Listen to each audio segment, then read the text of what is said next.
চট্টগ্রামের পটিয়ায় সাবেক কমিশনার হাজী মনির আহমদ ফাউন্ডেশনের পক্ষ থেকে মাদ্রাসা শিক্ষার্থীদের মাঝে ঈদ উপহার বিতরণ করা হয়েছে।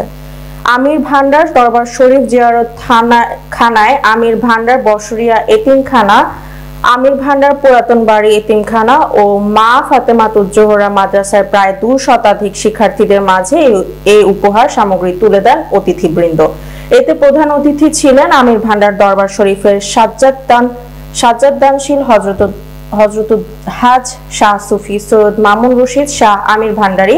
উপস্থিত ছিলেন হযরতুল হাজ শাহ সুফি সৈয়দ করিমুল মোস্তফা শাহ আমির ভান্ডারী, তত্ত্বাবধায়ক আমির ভান্ডার বসরিয়া এতিমখানা শাহজাদা সৈয়দ মোহাম্মদ আরিফুজ্জামান আমির, সাধারণ সম্পাদক আমির ভান্ডার সংসদ শাহজাদা সৈয়দ মোহাম্মদ আসাদুজ্জামান আমিরি। এতে সঞ্চালনায় ছিলেন মাওলানা এস.এম. জিয়াউল হোসেন আল আমিরি। এছাড়াও শিক্ষা প্রতিষ্ঠান প্রতিনিধি হিসেবে উপস্থিত ছিলেন হাফেজ মোহাম্মদ মাহমুদ, হাফেজ মোহাম্মদ ইসমাইল, হাফেজ মোহাম্মদ মিজানুর রহমান সহ অনেকে।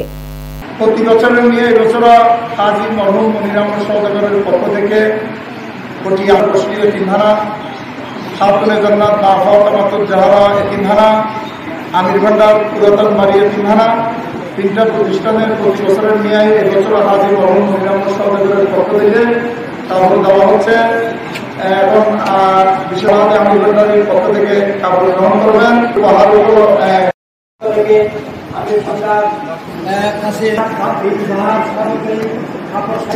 এখানে সংক্ষিপ্ত অনুষ্ঠান হয়েছে, মিলাদ ক্যাম্প হয়েছে। আমরা সংক্ষিপ্ত শুকরানা বক্তব্য রেখেছি তার মরহুম মনির আহমদ সওদাগর তার পরিবারের জন্য। আমরা ফরিয়াদ করতেছি আল্লাহ, এইভাবে উনি প্রথম এই প্রতিষ্ঠানের জন্য কাপড় দেওয়া শুরু করেছেন। আলহাজ মোহাম্মদ মনির আহমদ সওদাগরই প্রথম আমাদের এতিমখানায় ওনার দেখা দেখি আজকে সবাই এই যে আমরা ওনার পরিবারের পক্ষ থেকে আমিরুল আলী রওজা পাকের সামনে থেকে সংক্ষিপ্ত মিলাদ করেছি।